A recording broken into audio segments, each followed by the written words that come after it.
சில சமயம் இந்த சொல்லுவாங்கள்ல, இந்த இவரோட படத்துல வரும், பசங்க படத்தில் வருவாங்க, யாராவது பையனை அடிக்கிறதுக்கு ஆள் கூப்பிட்டு சார் ஒரு பையன் இல்லையா, அந்த மாதிரி ப்ரொடக்ஷன் கம்பெனி எங்களை அடிக்கிறதுக்கு ஆள் வச்ச மாதிரி இருந்த ஆள் தான் பண்ணுறாச்சு. அவங்க 2 பேரையும் வந்து நித்யா மேனனி, விஜய் சேதுபதி வச்சு டார்ச்சர் பண்ணுங்க அப்படின்னு நினச்சா எப்படி இருக்குமோ அந்த மாதிரி தான். சும்மா சொல்கிறேன், நான் நிஜமாகவும் சொல்கிறேன். சும்மா மாதிரி நிஜமாக சொல்கிறேன், நிஜமாக மாதிரி சும்மா சொல்கிறேன்.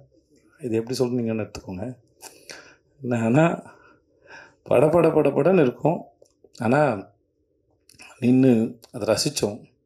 ஷூட்டிங்லாம் முடிஞ்சதுக்கப்புறம், அந்த கடைசி நாள் முடிஞ்சதுக்கப்புறம் அங்கே உட்காந்து ட்ரெஸ்லாம் மாற்றிட்டு வந்து திரும்பி ஒரு 3/4 மணி நேரம் 1 மணி நேரம் உட்காந்து நாங்கள் எல்லாம் பேசிகிட்டு இருந்தோம். ஏன்னா அதை விட்டு போகிறதுக்கு மனசு இல்லை. இன்னும் இந்த ஷூட் வந்து இன்னும் ஒரு வாரம் சும்மா ஏதாச்சும் எடுக்கலாமா அப்படின்னு தோணுச்சு. அந்த அளவுக்கு.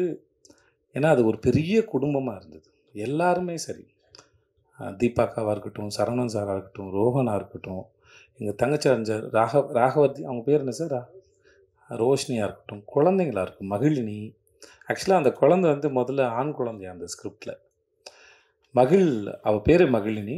மகிழ் வந்ததுக்கப்புறம் அதோட அவளோட சரியான சாய்ஸ்னு சொல்லி இந்த படத்தில் எங்களை ஆசீர்வதிக்க வந்த தெய்வம்னா அது மகிழினி தான் நினைக்கிறேன். இவர் பேப்பரில் எழுதுனதை எப்படா இவர் வாட்டுக்கு எழுதி வச்சுருக்காரு, இவங்க சண்டை போட்டுட்ருக்காங்க, குழந்தை தூங்குது, திடீர்னு குழந்தை முழிக்குது, திடீர்னு குழந்தை பேசுது, அப்படிலாம் ஒருத்தர் எழுதும்போது நம்மளாம் நடிச்சிடுவோம். ஒரு வயசு குழந்தை இதெல்லாம் பண்ணுன்னா எப்படி தான் இதை எக்ஸிக்யூட் பண்ண போகிறாங்கன்னு எனக்கு பெரிய ஆச்சரியமாக இருந்தது. கேட்டேன், சார் இதெல்லாம் நடக்குமா சார், எழுதி வச்சுருக்கீங்கன்னா? எல்லாம் நடக்கும் சார், வாங்க சார் அப்படின்னு. ஏன்னா நான் பசங்க பண்ணியிருக்கேன், பசங்க 2 பண்ணியிருக்கேன், எனக்கு தெரியும்னா. நான் ஏதோ பேசுகிறாரு இப்போ, ஓகே அதெல்லாம் கொஞ்சம் வளர்ந்த குழந்தைங்க. இந்த குழந்தை எப்படி, எனக்கு பசங்க ஒன்றுலேயே ஒரு குழந்தை வந்து வீட்டுக்குள்ளே ஓடிக்கிட்டே இருக்கும்ல, நான் அந்த அந்த அந்த ஷாட் ரொம்ப ரசித்தேன். அந்த ஒரு குழந்தை வந்து அந்த அந்த அந்த கதையோ அந்த காட்சியோ வந்து ரொம்ப நிஜமானதாக, உயிர் உள்ளதாக மாற்று. அந்த குழந்தை எதுலேயும் பார்ட்டிசிபேட் பண்ணாலும் பரவாயில்ல,